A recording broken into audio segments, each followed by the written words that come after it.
मुसलमान और अरबी लोग भी इतना ये बंदे से। सूरह अल बकरा में अल्लाह फरमाता है, जो लोग ईमान लाए और जो यहूद, ईसाई और सब मजहब के लोग ईमान लाए और अच्छे काम किए, उनके लिए उनका इनाम उनके रब के पास है। ये आयत स्पष्ट रूप से बताती है कि इस्लाम अन्य धर्मों के साथ सहिष्णुता और समानता का आह्वान करता है। इसी तरह हदीस शरीफ में भी कहा गया है कि जो किसी दूसरे धर्म के अनुयायी के साथ अच्छा व्यवहार करता है, वही सच्चा मुसलमान है। इस्लाम में किसी भी धर्म का अपमान या विरोध करने की कोई जगह नहीं है, बल्कि यह धर्म सभी मानवता की भलाई और समाज में शांति स्थापित करने की बात करता है। लुत्फ और रहमत ही इस्लाम की वास्तविक पहचान है, जैसा कि पैगंबर मोहम्मद ने अपनी हदीसों में बताया।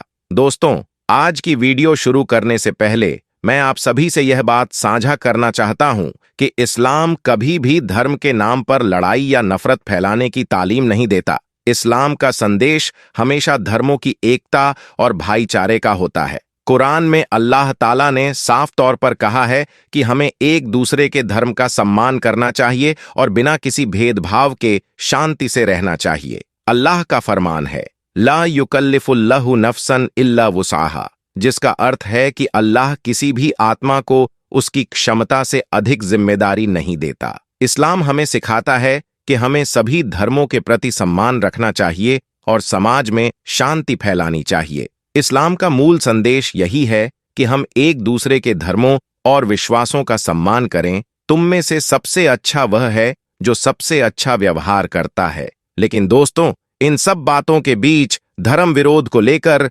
सोशल मीडिया पर एक अलग ही बहस छिड़ चुकी है। मिथुन चक्रवर्ती और दुबई के शेख के बीच हुई घटना ने मीडिया का ध्यान आकर्षित किया। शेख ने गुस्से में आकर मिथुन से कहा कि अगर वह मुसलमान को हाथ लगाकर दिखा दें तो कुछ अलग होगा। ये बयान सोशल मीडिया पर वायरल हो गया और लोगों ने इस पर चर्चा की। इस्लाम के दृष्टिकोण से हमें हमेशा शांति और भाईचारे का पालन करना चाहिए। कुरान और हदीस में इस बात पर जोर दिया गया है कि गुस्से में आकर कुछ भी कहना या करना ठीक नहीं। हुस्ने खुलूक की ओर हमें हमेशा बढ़ना चाहिए। जैसा कि पैगंबर ने कहा, जो अपने गुस्से को काबू करता है, अल्लाह उस पर अपनी रहमत बरसाता है। यह सवाल वाजिब है कि इस वीडियो में शेख का गुस्सा क्यों आया और उन्होंने इस तरह की बातें क्यों की।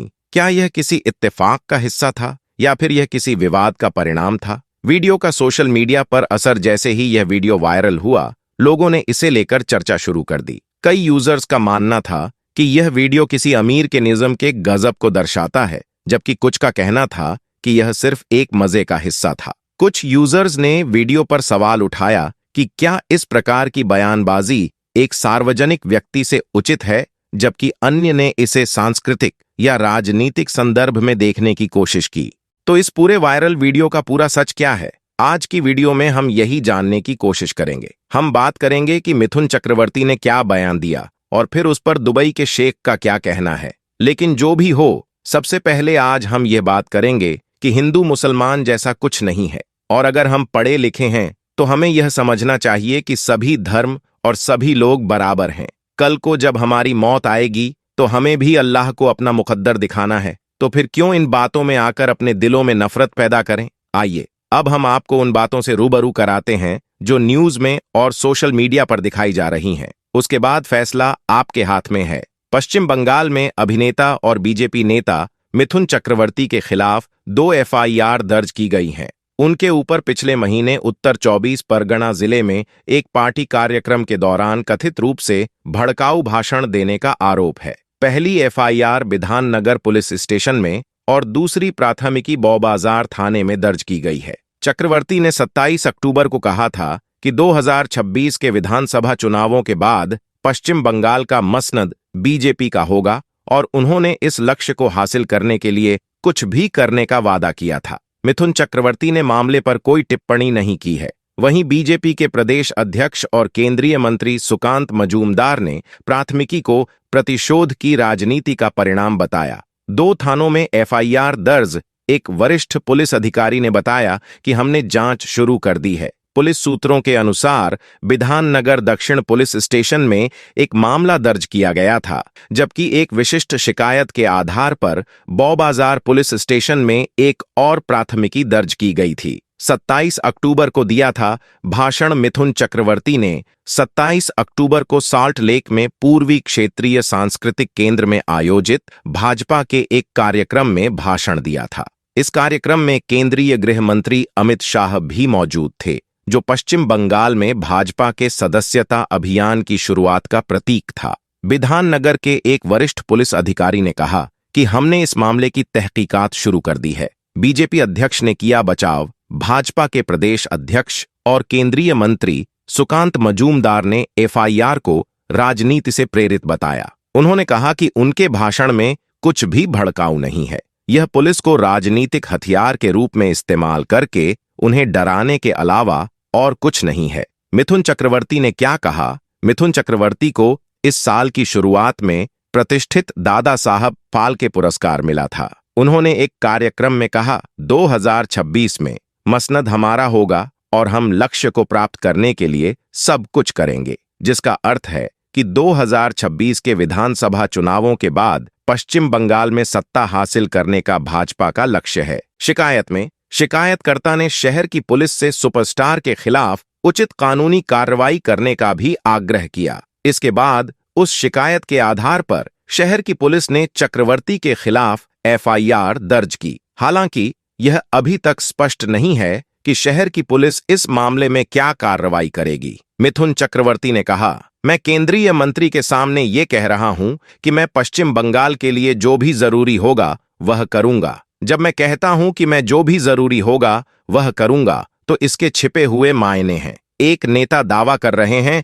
कि एक खास जिले में 70% मुसलमान हैं, जबकि 30% हिंदू हैं। उन्होंने यह भी कहा कि हिंदुओं को काटकर भागीरथी नदी में फेंक दिया जाएगा। हैरानी की बात है कि मुख्यमंत्री ने उन्हें कुछ नहीं कहा। एक दिन आएगा जब मैं आपको आपकी ही धरती पर पस्त कर दूंगा। मिथुन चक्रवर्ती ने इस साल लोकसभा चुनाव से ठीक पहले अल्पसंख्यक बहुल मुर्शिदाबाद जिले में इस तुलनात्मक जनसंख्या अनुपात के बारे में तृणमूल कांग्रेस के विधायक हुमायूं कबीर पर निशाना साधते हुए संगठनात्मक बैठक को संबोधित करते हुए कहा था। यहां तक कि उस समय भारत का चुनाव आयोग ने भी कबीर की टिप्पणियों की निंदा की थी और उन्हें कारण बताओ नोटिस थमा दिया था। लोकसभा चुनावों के दौरान भाजपा कार्यकर्ताओं को निशाना बनाने वाले टीएमसी विधायक हुमायूं कबीर ने भी मिथुन चक्रवर्ती पर निशाना साधा। उन्होंने पिछली टिप्पणियों का संदर्भ देते हुए चक्रवर्ती ने आगाह किया कि किसी को भी भाजपा के मतदाताओं को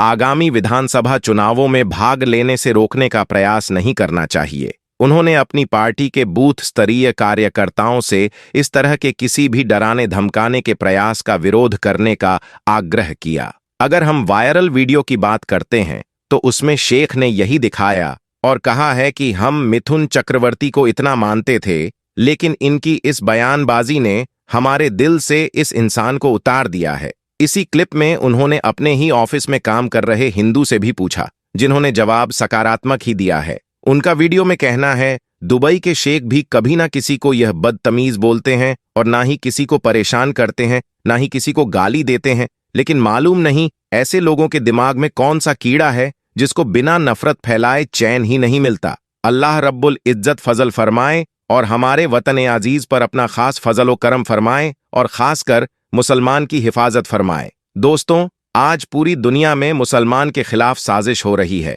और इस्लाम को, कुरान को और मुसलमानों को मिटाने की बातें की जा रही हैं। दोस्तों, अल्लाह रब्बुल इज्जत का यह दिन मैं कहता हूं कभी नहीं मिट सकता, यह क़यामत तक बाकी रहेगा। इस दिन को कोई नहीं मिटा सकता। इस वीडियो पर लोग गंभीरता से विचार कर रहे हैं, जबकि अन्य इसे मजाकिया तरीके से ले रहे हैं। हालांकि इस प्रकार की बातें इस्लाम के मुताबिक नहीं हैं। इस्लाम में किसी भी व्यक्ति के खिलाफ हिंसा, गुस्सा या नफरत को बढ़ावा देने की बजाय हमें एक दूसरे के प्रति इंसाफ और समर्पण की भावना रखनी चाहिए। अल्लाह ने कुरान में कहा है, आपस में एक दूसरे के साथ अच्छा व्यवहार करो और अगर कोई गुस्से में है तो उसे माफ कर दो। एक मुसलमान का कर्तव्य है कि वह अपनी भावनाओं को नियंत्रित करे और शांतिपूर्वक किसी भी विवाद का समाधान निकाले। जो लोग अल्लाह के रास्ते में कदम बढ़ाते हैं वे अपने गुस्से को पी जाते हैं और दूसरों को माफ कर देते हैं। हमेशा याद रखें कि एक मुसलमान को अपने व्यवहार में ईमानदारी, धैर्य और सहनशीलता रखनी चाहिए। हदीस में भी बताया गया है कि अच्छा मुसलमान वह है जो अपने भाई के साथ अच्छा बर्ताव करता है और बुरे व्यवहार से बचता है। हम सभी को यह समझना चाहिए कि सोशल मीडिया और सार्वजनिक जीवन में जो कुछ भी होता है वह बहुत प्रभाव डालता है। कुछ शब्द और बयान न केवल व्यक्तिगत रूप से किसी को ठेस पहुंचा सकते हैं, बल्कि समाज में नफरत और विभाजन का कारण भी बन सकते हैं। हमें हमेशा अपनी बातों को सोच समझकर बोलना चाहिए, खासकर जब हम सार्वजनिक मंच पर हों। दोस्तों, मुझे उम्मीद है कि यह वीडियो आपको पसंद आया होगा। अगर ऐसा है तो इस वीडियो को आप लोग ज्यादा से ज्यादा तभी शेयर कीजिएगा। अल्लाह ताला हमें सही रास्ते पर चलने की तौफीक दे।